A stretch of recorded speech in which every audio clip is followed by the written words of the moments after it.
Ben, let's start off like we always do and just tell us a little bit about yourself and how you got into miniature. Hey man, this is so cool. Thank you for having me on. It's a real honor.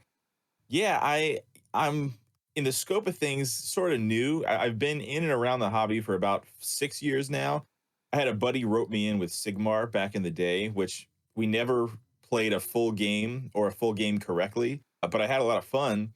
And then I had kids, and then in that early stages of having babies, I didn't get much done. And then right around quarantine, when that started kicking around, I came back to it in full force and just kind of threw myself at Kill Team 2018 at that point.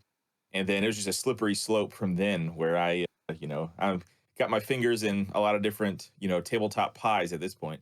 All right, so let's talk a little bit about your channel and how your channel came to be. You said you really kind of dove back in full force to hobbying and stuff during quarantine. I think that's true of a lot of people. It's certainly true of me. I'd been away for a long time and, sitting around and with not a lot to do. I was like, oh, right. I still have all these miniatures that I never painted. And that's kind of how I got back into it. But, where in that process did you decide, hey, I like Kill Team and I want to talk about it? Well, I really, really loved Kill Team 2018. And I know it had its problems, but I just loved it so much. And I there not to talk about too much what you and Russ talked about, but there was really just this void of Kill Team content. There were like, the faithful few who were like, keeping Kill Team alive on YouTube, like, your Command Points and Glass Half Deads and Byranids. But other than that, there was nothing. And so I thought, you know what? Let me just, and with the new edition coming around, I thought, okay, this is a perfect opportunity. We're all going to be noobs, right? If I suck at this, everybody sucks at first at Kill Team for the new edition. So I thought, all right, let me jump in, and I did, and it really it's gone better than I've expected, and it's just been a really fun thing in my life to balance out you know real life stuff. It's been a lot of fun. Yeah, it's miniature gaming, well, and in any sort of, I think, tabletop gaming can really be a nice sort of form of healthy escapism. And I know a lot of Absolutely. people who view it that way. And yeah, the last couple years have really taught us the value, I think, of having that avenue to just sit and zen out, or vibe out, or if you want to be angry, then you can blow up a space marine on the table. Yeah, absolutely. It's I always kind of describe it as like the hobby portion is sort of like a meditative experience in like a little bit of a way. You zone out and you forget about anything else, and you just it's you and this little dude that you're painting, and I love it. Yeah, for sure. Well, let's talk a little bit about your content and your channel. One of the things that I think of when I think of Battle Brothers Tabletop is the conversions that you do. You do some awesome stuff, and have a great knack for creativity when it comes to making models that aren't, exactly what you'd get out of the box necessarily. Is that something that has been part of your hobby since you jumped back in? Has that been like a driver for you, or? Yeah, absolutely, man. I can tell you've done this a lot. That's a great question, and really well formed. I can tell you've done this a lot, and are good at it. Yeah, man. I kind of say that I when I was getting into back into the hobby, I worship at the altar of Pete the Wargamer, Mm. and it just I was into it, but when I found his videos and realized that, oh wait, this converting is a thing, that was a huge turning point for me. And like guys like you who can just paint like nobody's business.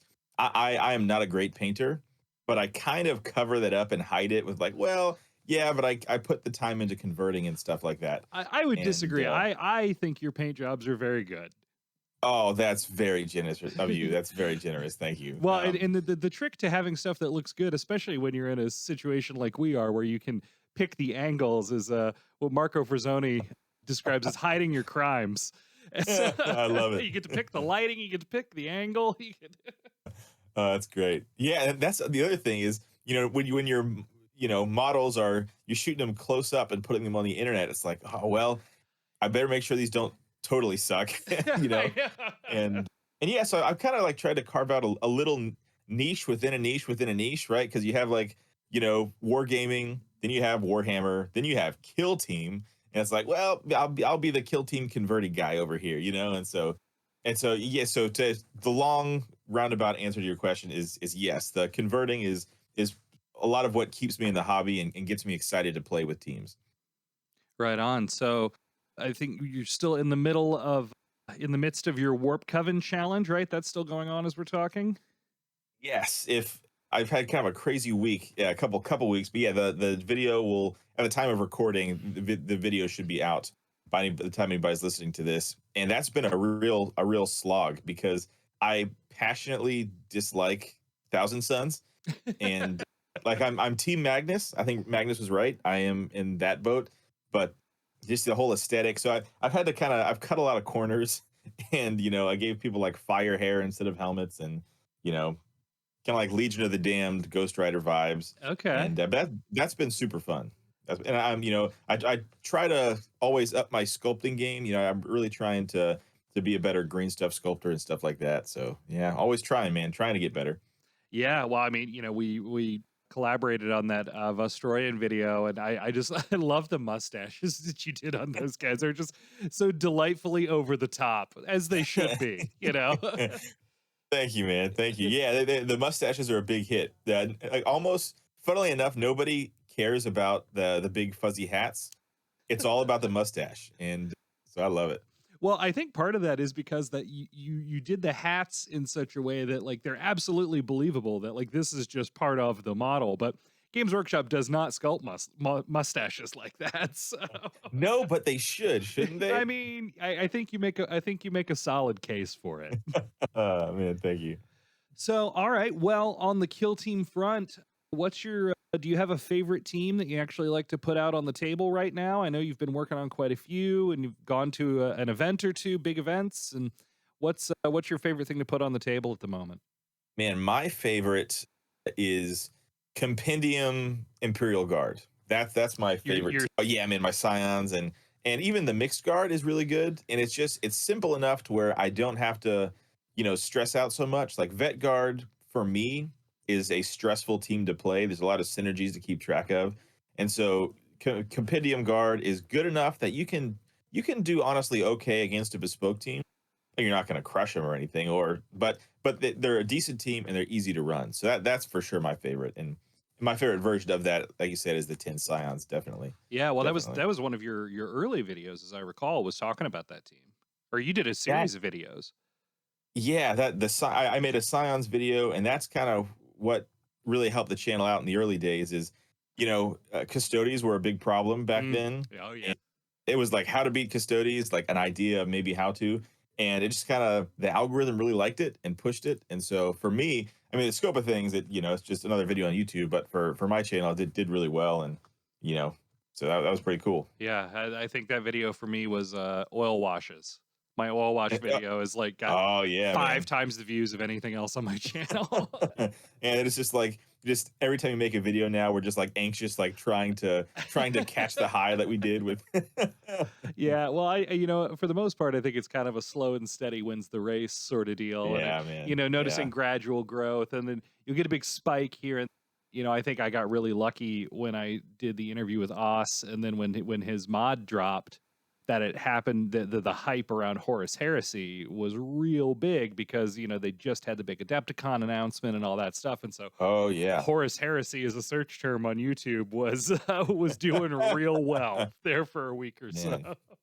Yeah. How about those plastic models, huh? You excited for those? I am, I've always liked the idea of doing something in the 30K universe full on, and I realize there's other options, but the idea of the central conflict being Space Marines on Space Marines, I think I would eventually I'd probably get bored with that eventually. Now for Kill Team, I think I could avoid that for the same reason I can avoid getting sick of any given 40K faction in Kill Team, which is that there's so many of them and you only need like 10 models, and you can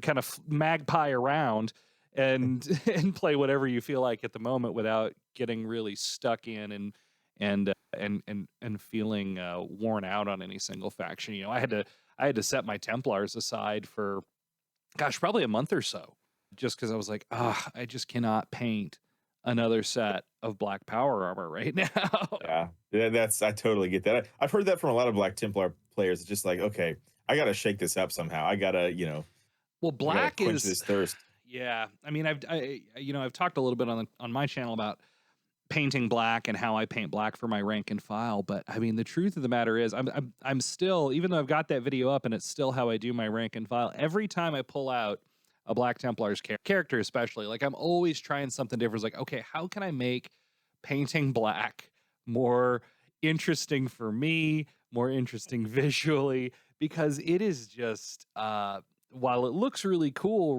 masked up on the tabletop, it is just a not fun color to paint a lot of the time. So that's why For I sure. also Yeah. I also use the excuse of, I was like, oh, I've got a last wall army. So there's some Imperial Fists and Crimson Fists because they're not black.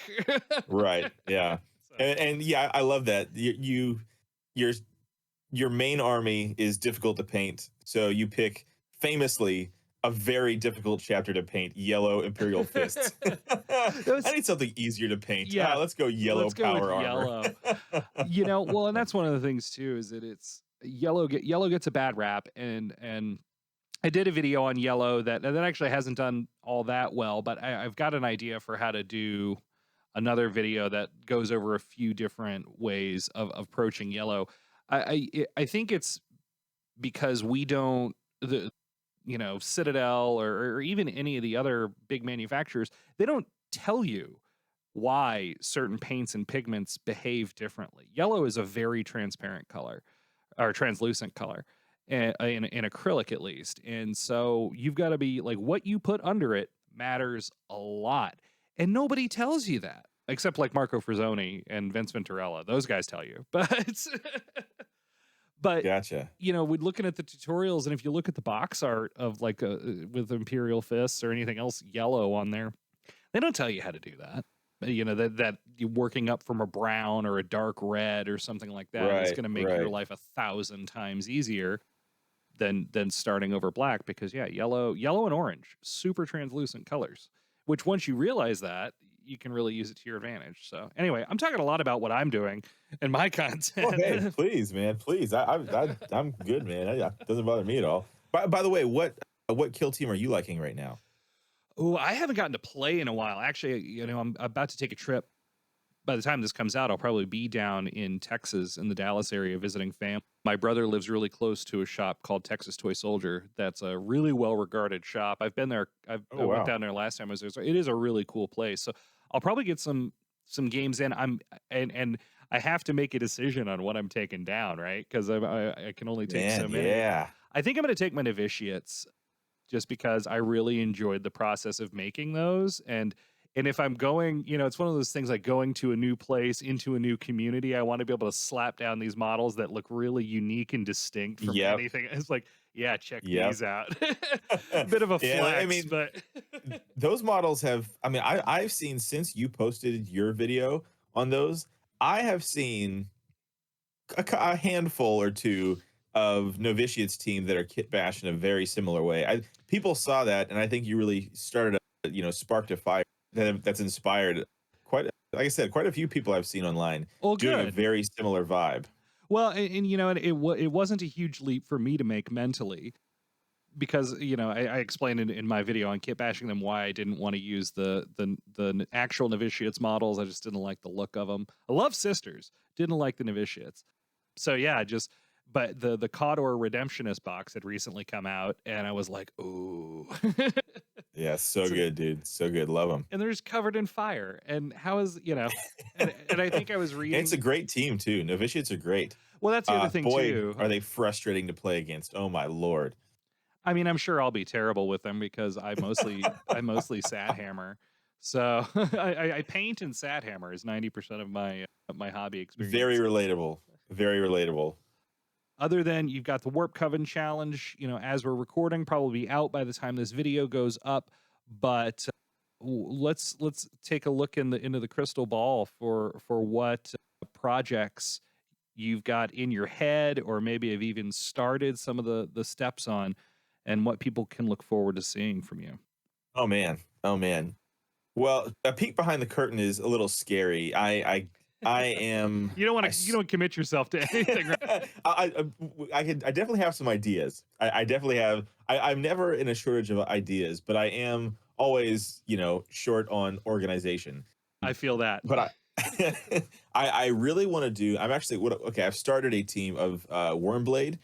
Oh, nice. I love Wormblade so much. Are Genius you of gonna do Occult. that thing that we talked about with them? Like the Royal Highborn style. Like, is that what we're Oh, talking about? Or okay, no, oh, no. we talked about Gaunt's Ghost, Gaunt's right? Ghost. That would be awesome. But yeah, I've Well, started if you're not doing gonna one do where that, it's maybe I will. hey, let's do it, man. I think it was your original idea, anyways. And but yeah, I have an idea where they're all Royal Highborn that have been like infected and are trying to like hide it. That's been my idea. Ooh, okay. Yeah, so I have a few like the character models built, and I'm really liking it. So I think I'm gonna do a video on that, and then more hobby stuff. I really think Yeah. I'm gonna make a turn to do more kit bashing, more hobby builds and stuff like that. Just because, again talking about peek behind the curtain. I in the beginning I was trying to figure out, okay, what is this channel gonna be like? I the good players do not need me trying my best to tell you how to play, right? I Like know what you mean, nobody yeah. needs me. Like I can push people in the right direction. Like, yeah, try that. That's probably a good thing. But Right. but man, the more and more I just the hobby side is really what keeps me engaged in the hobby and Mhm. the conversions. And so I think I just want to make more videos about that and kit bashing cool models for your kill team. I have a series in mind that I want to do, kind of like showcasing, how a little bit of converting on, let's say like even just your leader of your kill team could go a really long way and Yeah. making your team really stand out. Because that's what makes me want to play kill teams. Like your novitiates, Mhm. something that's converted, I want to play with that. If it's just like I have a few teams that I built really quickly because I was just okay, I got to get this up, got to get this built. I never play them ever. But teams that I've converted, that makes me want to pick them up and play with them. Yeah. Well, you've got that extra, not only the extra time that you put into them, but I mean, yeah, you really kind of put an extra little piece of your creativity and yourself into those too.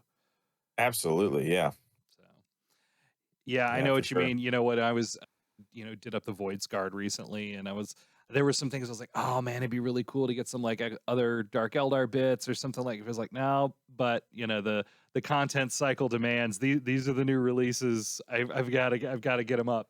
That said, I do just like those models. So that's probably one of the stock kits that I will actually play with.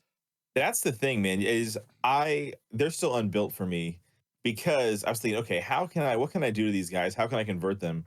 They're just such great models They are. already.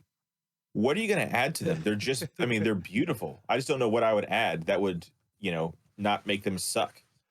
Yeah, no, I know what you mean. And that's why I was ultimately like, because I thought about painting the chaos or the legionaries, and I still haven't decided what I'm going to do with the legionaries yet. I thought about red corsairs, but Oh yeah. Hey, I I would did say mine as Red I would say Corsairs. you did red corsairs, and I think I saw Yeah. somebody else was doing red corsairs. I don't know. I would love to see your Red Corsairs, dude. I Because might do mine, Iron my Warriors. Red Corsairs. You know why I picked them? I picked Red Corsairs. Well, a because I really like Blackheart, and I like Yeah, I mean, he's a cool Chaos Space character. Marine Pirates is so cool, but also like almost no gold trim.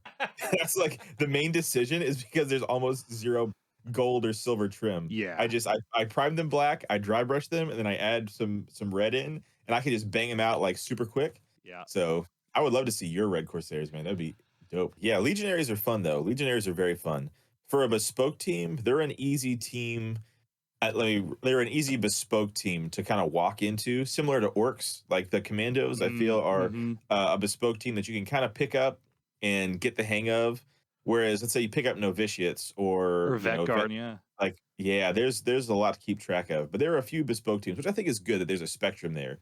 But you're gonna love Legionaries, man. If you feel like Marines, yeah, pretty cool. Yeah, maybe that'll be. I don't know. I'll probably take a painting project down to Texas with me too, just because I'm going to be staying with my brother, who is also way into miniature wargaming and hobbying. Oh, super cool. I think we're going to be pretty MCP focused, but we'll see. We'll see what Ooh, happens. nice. Now, I again, I don't know how much longer we have here.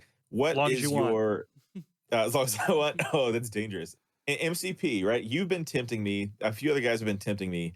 Let me tell you what's kept me away from it. The Deadpool model, and I just don't love Deadpool. I'm like very anti Deadpool, and there's a couple of guys at my local shop who are like take Deadpool too seriously. Do you know what I mean? Yes, I Like do know I, what I you was mean. talking I was Yeah. talking with Russ, and like this, I mean, anybody wear and do whatever you want, and it's awesome. But like the guy who wears like a Deadpool hoodie out in the world, like there's Yeah, a few of those guys who play that's red MCP, flag. That's and yeah, it is a red flag. It's super, and so that's what's kept me away. But I keep hearing amazing things. Can you like give me a sales pitch on MCP?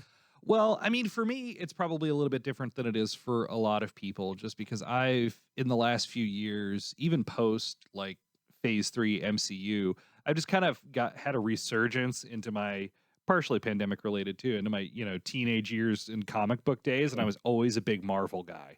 So that's a big part of it.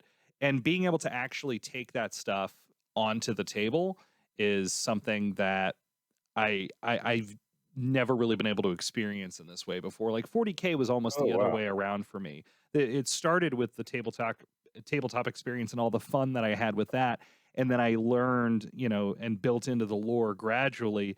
Marvel, for me personally, I'm kind of coming at from the opposite perspective, right? Like I grew up reading X-Men comics, Sure. and now like, I just built the other day, somebody handed on to me the Adepticon promo that was Rogue and Gambit, and I was just like, you'd have thought I was 7 years old at Christmas time because I have Rogue and Gambit now, and they were always two of my favorite characters from the X-Men cartoon, and now I get to play with them.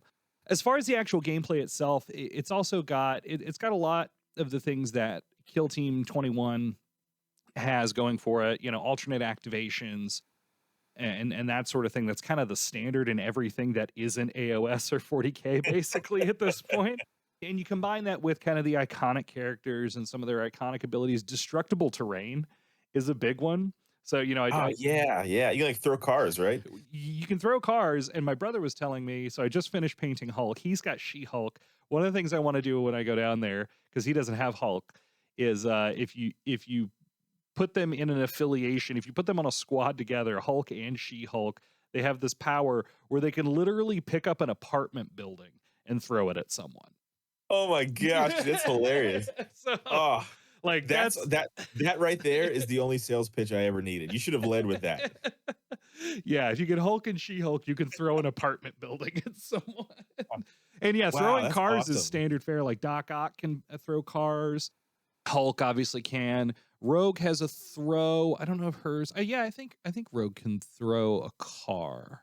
Anyway, yeah, destructible terrain, throwing stuff around. Magneto destroys terrain and gives his team bonuses because all the debris is swirling around them as a defensive thing. Like, I'm Oh probably gonna gosh, go. dude, this sounds too cool. I'm probably going. I'm debating for myself between Brotherhood of Mm, Mutants, yeah. and Midnight Suns. Ooh, Just Midnight Suns. What is that? so Midnight Suns is it's a lesser known team that's kind of an loose affiliation. It's kind of the dark side of Marvel characters. It's like Blade and Moon Knight and Doctor Oh, Voodoo gotcha. and Doctor Strange, and the most recent comic run of them is the Damnation arc.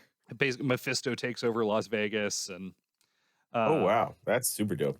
and all and the mid and the Avengers get taken over by Mephisto and all become kind of Ghost Riders. Oh, Ghost Rider, Johnny Blaze is one of the Midnight Suns. Oh man, I do. I got a real soft spot for Ghost Rider. I do too.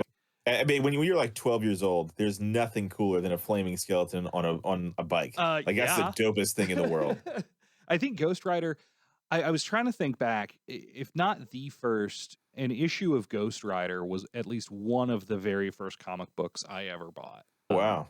X-Men was probably first, just because I got way into X-Men for a long time, partially due to the cartoon from when we were kids. But yeah, Ghost Rider was way up there for me.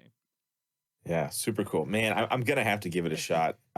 I've always been a DC guy myself, so I love the Okay. idea of like rolling up to an MCP table with like 3D printed like With your DC converted heroes as DC. proxies. Like, oh, this I'll be swapping Moon Knight for Batman, and just just seeing how much rage I can induce. I just love the idea of that. That's what I You know was what I like. love? I think is so funny. I was looking the other day when you guys brought it up. Like when you there's Nick Fury, but there's also just like three Shield agents on the same base. Yeah, I that's don't know. new. That's just so funny to me. Yeah, no, that's brand new. Yeah, and I actually don't even know how the goon rules work either, because like Electra, Electra comes with with some ninjas too. But yeah, I thought about doing, the Spider-Man meme where it's Spider-Man pointing at Spider-Man pointing at Spider-Man. I was like, man, that would be perfect for that. Imagine what a video that would be, dude. That would be Click City for you, man. You got to do that. Yeah. So, well, my brother has a 3D printer, so we'll see what I can do while I'm down there. Ooh, nice, dude. Nice. So, anyway, all right. Well, before we came on, well, you were talking about future content. I tell you, I would love to see even more. Like, one of the nice things about this Warp Coven thing, I like to see more of your process, because I know, you say that you're an okay green stuff sculptor and stuff. I think you're really good, and I would like to see some more of that process, the actual like process, the nuts and bolts kind of thing going forward. So. Gotcha. Thank you, man. You are far too kind.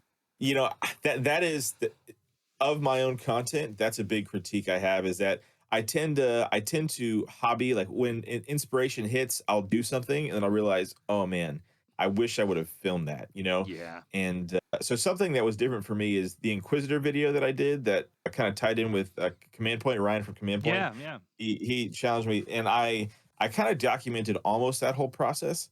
And I'd like to get a better well, we were talking about this, a better camera angle, and Yeah.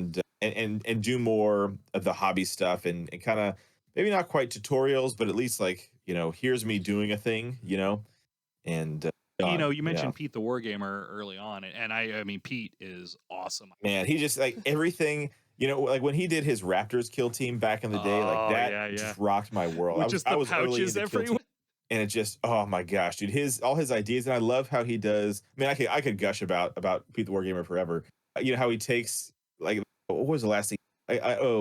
What is it, Fafnir Rain or whatever, like an Oh Imperial yeah. Fist 30K character, and turned him into the Dornian fists, and like, oh man, Oh yeah, just Dorney and Heresy. I actually thought about. I haven't done a lore video in a long time, and there's a variety of reasons behind that. The big one being research. It just takes me mm. it probably takes me more time reading crap for a lore video than it does to paint an entire squad of something for a video.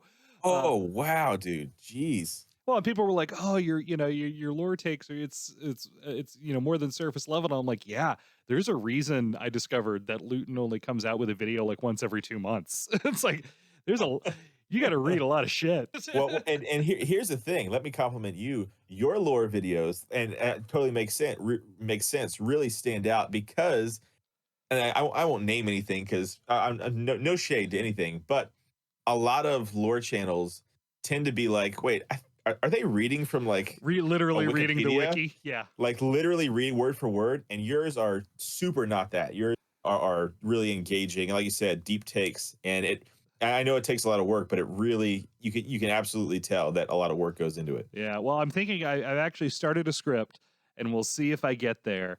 That I was thinking about calling something like, inconvenient truths about Black Templars lore, because it's one of those things that with a lot of factions, people let the memes dictate what they think the lore of a faction actually is.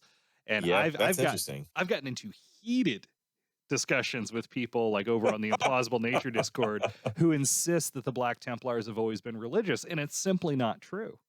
Oh, really? Is that not It true? is not true. It's been implied, it's been hinted at, but there are even, I mean, yeah.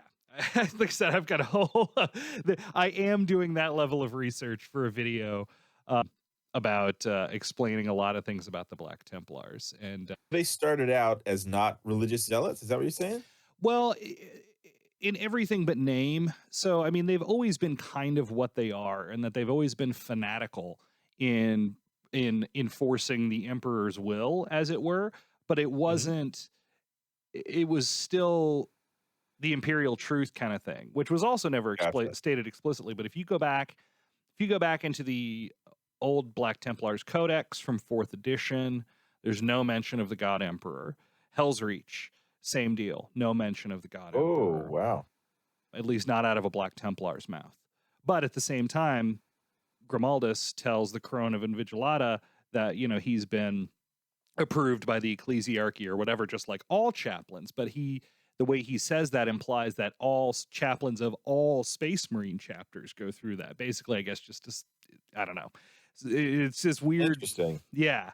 But at the same Super time, interesting. you've got a book by Guy Haley, The Eternal Crusaders, set at the exact same time as Hell's Reach. Well, I guess technically a little bit after, but where it's God Emperor this, God Emperor that. And the Right. part that really gets Black Templars players blood boiling is they actually kneel before an astropath, a psyker. Oh, really? So a lot of people have just written that book Interesting. off entirely. And I like Guy Haley, Devastation of Baal is a great book, but that one was kind of a swing and a miss. But it's and even before that, you had Crusade for Armageddon and Conquest of Armageddon. So one book is a direct sequel to the other. And in one, they are God Emperor this, God Emperor that. And in the other, and I forget which one's which, I'd have to double check my notes. But in the other, they don't mention the God Emperor once. So super strange, man. Well, and it's part of a product of its time, right? This was almost 20 years ago, or actually 20 years ago in the cases of some of the older stuff. And there just wasn't this idea. There was no lore Bible, as it were, like there is now. There was less concern about keeping things consistent.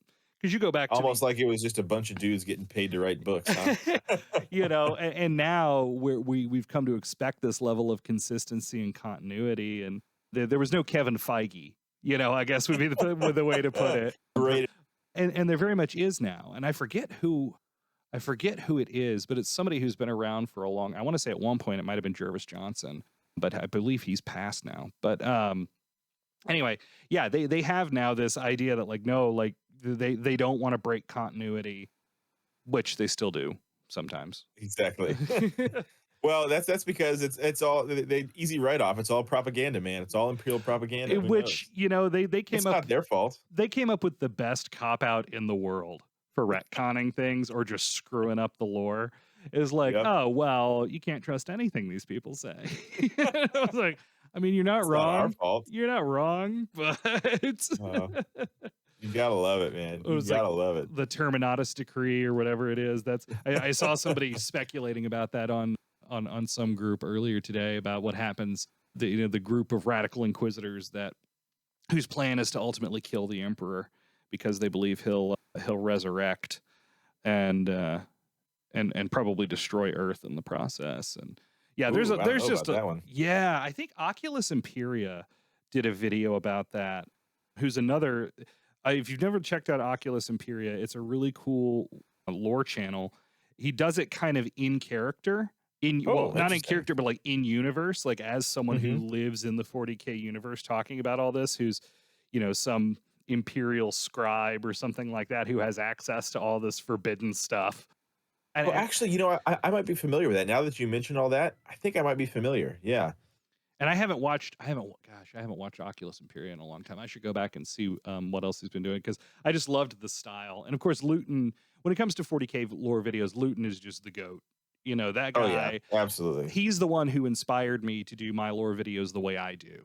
And to take that makes a lot of sense. Because he does it on an even grander scale. He'll do it in an hour and a half long video. I feel like I'm spent doing a 20-minute lore video in that style, and he's out here, he's explicating on themes for an hour and a half, and I'm like, dude, I don't know how you do this, but like an actual scholar, man. He is like a legit scholar of 40K lore. It's like, well, if we cite the authoritative sources on this, and I'm like, amazing, dude. It's like, I love the commitment. Yeah, I respect it. I respect the commitment, but then at the same time, it's like, man, if I spent that much time researching and reading, like, could I become a scholar about something in the real world? Something that mattered? Hey, this matters. This matters to me. But if it matters a lot to me too. I guess that's the thing, is if it's important to you, then that's what matters. And like I said, for me, and we talked about it a little bit earlier, for me, wargaming and the hobby in general, it's great for my mental health. Filming, where you were talking about getting more, filming more. We were talking about filming more of the process, and I'll tell you now, I have to make myself occasionally do something where I don't film it, because there's something Oh, about wow. filming every single brushstroke of every miniature, because it might be content that really does Mm, kind of kill the mojo. So there's a balance to be had in yeah, there. I bet. Like the Wow. Mysterio, I painted a Mysterio that I gave to a friend and didn't film any of it. And then, Yeah, it just took, for you. It's important to do it just for you sometimes. yeah. Yeah. So if you, when you Ye do get it more into that hobby and process part of it, that's something I would say to keep in mind, is that it can get to be too much if you're trying to film absolutely every model you do.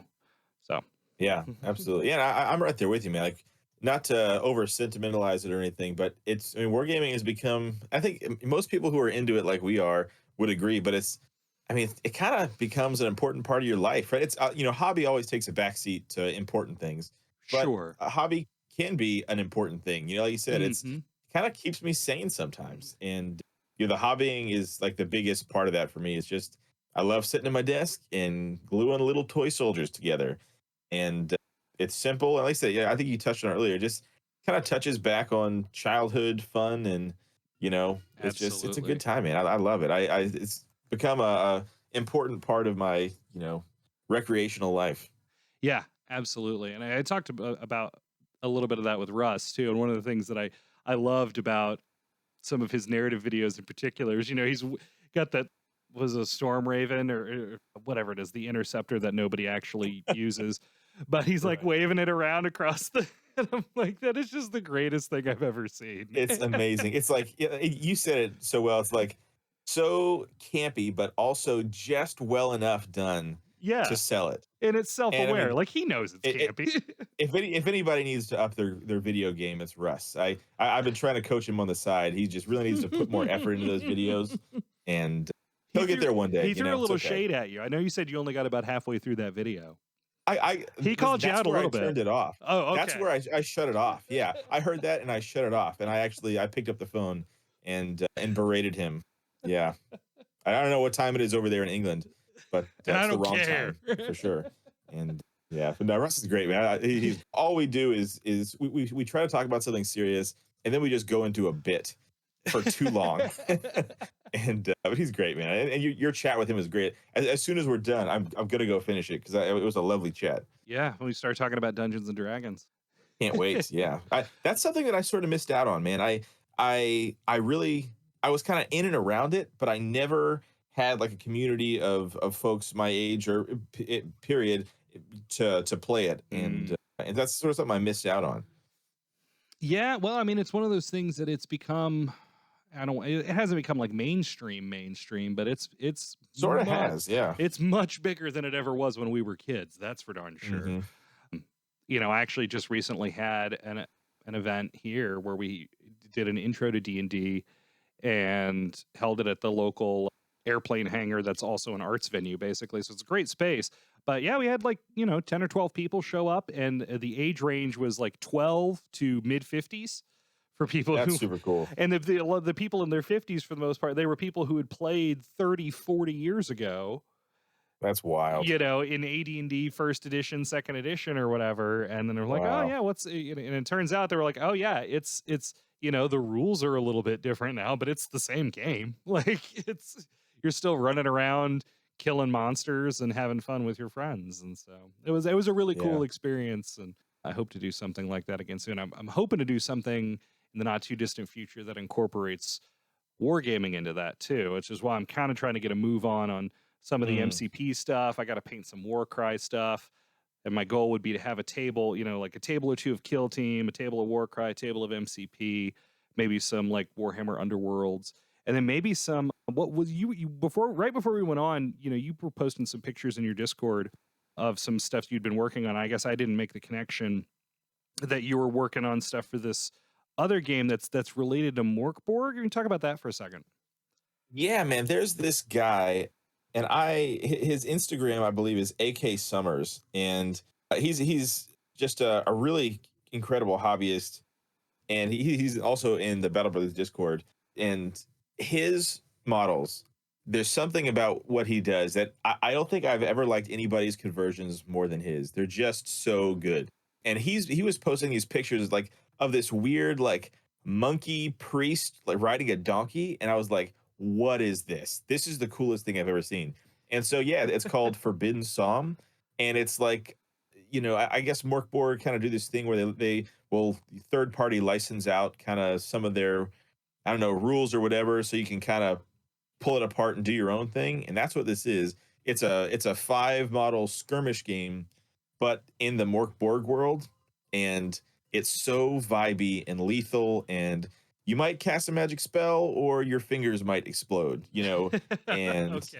I love, and what's great about it for me is that Kill Team now is such a tight, I would say pretty balanced, aside from some, crazy cases, pretty balanced across the board, tight game system that I kind of miss some of the jank. Does that make sense? Yeah. I, Yes. I do like some jank. Like I like being able to cast a spell and like I said, maybe you start bleeding from your eyeballs and you die. Like that's kind of the, let's just roll some dice and tell a narrative story. Something else that you talked about with Russ that has been really what I've been trying to lean into is the narrative side. Yeah. More and more, it's sucking me in between Russ's videos, and there's a new podcast called, oh man, I'm blanking on it. Once Upon a Kill Team, where it's all about narrative kill team. Okay. Um, and so I'm craving that narrative even more than I am match play at this point. And so Forbidden Psalm is very narrative, very jank, very cool, and very, super dark and gritty and but also light, equal parts light and heavy. And I'm up to my neck in it right now, just diving in. Nice. Well, I'm really glad that because I was talking to Russ about, I think this was toward the end. We were talking about other systems like one page rules and stuff like that, and then you Yeah. talk about Forbidden Psalm. Is that what it is? Psalm like with a P? Yeah. Yeah, with a P. Yep. Yeah, and I just it's really heartening to me, I guess, and hopefully I because I'm branching out into MCP and maybe a couple of other, I'm thinking about like 5 parsecs from home as well, and Oh man, yeah. I'm hoping, especially those of us who have somewhat of an audience already, when we venture into those other things, that our audience kind of comes with us a little bit, Oh because man. I Oh want to, man, I'm just praying they'll come along for the ride. well, because I want to get people excited about other stuff. One of the big inspirations for what I'm doing now and branching out to other systems is Ash Barker at Gorilla Miniature Gaming. Because that dude plays everything and Man, makes that videos. guy is a machine, dude. He's a Good painting lord. machine too. The speed that he cranks this stuff out at is absurd. But What a professional. What yeah, a hobby professional. literally. I guess maybe, yeah, maybe if I get big enough that I can quit my job, then maybe I can maybe I can paint things that fast too. But he's just amazing in his approach, and the very beer and pretzels vibe. There was a time Yep. in my life when I was like, trying to be a hardcore 40K tournament player in my early 20s, that I wouldn't have vibed with that. But, now in my late 30s, it's like, okay, yeah, this is my speed. Let's play some Dad Hammer. Let's, I had this experience at KTO, Kill Team Open, where I went and they needed somebody for the main tournament, and I had done zero prep, but I said, okay, listen, if you need somebody for a drop or something to make sure they had like the numbers that they were right. looking to get, I said, man, I'll step in. And so that happened. And I remember I met, what's his Travis, the dude who won KTO, Hmm. the tournament, and I met him in passing, and I looked in his eyes, and I just thought, oh, this guy's brain works on a functions on a different level than mine. Like, it was like, oh, these players who play at the top level, like they're just honestly, literally built different. It's like the And it's GIF kind with all the math equations going through. of, yeah. And I was like, oh, this guy's just on a whole nother level of like human consciousness that it just excels at this in this area. Like that, I'm good. Like I'm not Yeah. even gonna try. Like I'm just gonna go kit bash. It was a really kind of sort of important moment where I got to bump shoulders with all these like really incredible kill team players. They were all really good, and generous with their time, and I was like, oh, that they have the thing that I don't have, and I can be okay with that. Yeah. Yeah, exactly. Right on. Well, I think we've covered quite a bit of ground here. So Yeah, man. I hope I didn't ramble too much here on No, you. we went all over the place. Like I said, you kind of flipped the script on me. I ended up talking a whole lot more than I intended to. So Hey, man. Anytime I get to talk to any of you guys, it's a good time. Part of again, you sort of brought it up with Russ, so it's on my mind. But this kind of second wave of Kill Team yeah, ish, Kill Team affiliated. It's kind of funny that we're all at the same time sort of starting to kind of let our tendrils get into other game systems and bring those onto the channels, and I think that's good and healthy. And I just something that I think is cool around this kind of second phase is that there seems to be more community between all of us than maybe there had been in the past, just because yeah. there was maybe just not a ton of them and they were a little more segmented. Like I talked to you and Russ and Reese from GFN and a couple other guys, a couple times a week, and it's just that camaraderie between channels is really cool, I think. Yeah, no, and I think part of that has to do, we all started within a few months of each other, Hmm. in either direction, and yeah, there is this really cool like behind the scenes sort of vibe. Like Russ, very Yeah. early on. Well, let's be clear. Russ is not actually part of the Second Wave Club. Let's just be clear about that. We let him kind of play in the sandbox so he doesn't get his feelings hurt, but he's not technically part of the second wave. I just want to make that clear for everybody. Okay, We'll see sorry. if Well, Russ watches this far. yeah, yeah, we'll save it to the Uh, very end. He called you out about halfway through. We'll save, yeah, save yours till all the love. end. All love with that guy, man. It's all love. I think the Venn diagram of our viewers probably overlaps quite a bit. But Battle Brothers Tabletop, where else can people find you? Are you around? You've got a Discord. I do have a little baby Discord that we started. Yeah, it's just Battle Brothers Tabletop. If you go to my videos, it's linked under the videos. I'm still learning Discord, so if you have a problem with the link, just drop a comment if anybody wants to join, and I'll fix it. And also on Instagram at Battle Brothers Tabletop. I'm trying to be better at posting there, and so I'm working on it. That's where I can be found. That and YouTube, and just lurking around, having a good time. Well, Ben, thanks for taking the time and locking yourself in a closet for an hour. Oh You man. must really love to talk about Kill Team. Hey, and listen, man, I would lock myself in a closet any day if it means I get to hang out and talk with you, man. This has been a real pleasure. all right. Well, yeah, thanks, and we'll stay in touch. Thank you, man.